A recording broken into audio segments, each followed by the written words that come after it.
Young African Sports Club hivi ndivyo walivyotinga hatua ya makundi katika michuano ya CAF 2025-2026.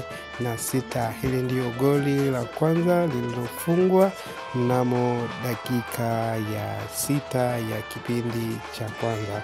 Goli lilikuwa ni mkwaju wa kona likifungwa na Dickson Jobu akipelekea Yanga kuwapa uongozi mnamo dakika ya 6 kama unaweza kuona kwenye hii kona iliyopigwa. Basi hivi ndio kipindi cha kwanza kilivyokuwa kikiendelea mnamo hiyo dakika ya 6, ikiwa ni kona kutoka kwa Mohamed Dumbia ikiwezesha Dickson Jobu kumaliza kwa kuipalaza na kuweza kuwapa uongozi Young African Sports Club katika dakika hiyo ya 6. Unaweza kuangalia marejeo kama hivi.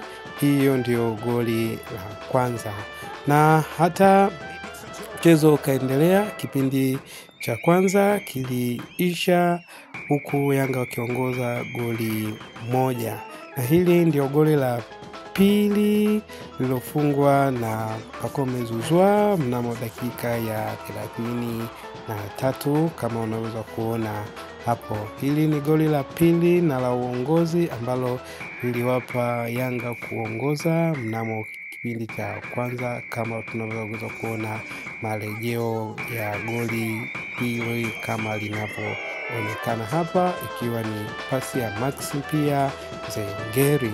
Hii ni Pacome Zouzoua ameshindilia Silver Strikes kwa goli hili la pili na hatimaye kuwapa Yanga kutinga hatua ya makundi kwa kishindo. Baada ya mchezo kukamilika, Yanga wakiwafunga Silver Strike jumla ya goli 2, huku aggregate ikisoma 2-1, na hivyo Yanga inaweza kufuzu katika hatua ya makundi michuano ya CAF Champions League 2025-2026 kwa ushindi huu. Hongera Young African Sports Club kwa kutinga katika hatua ya makundi katika michuano ya CAF Champions League 2025-2026. Habari hizi unazipata ukiwa wapi? Tuandikie kwenye comment section. Usisahau subscribe kwenye YouTube channel yetu kwa habari za michezo zaidi. Karibu.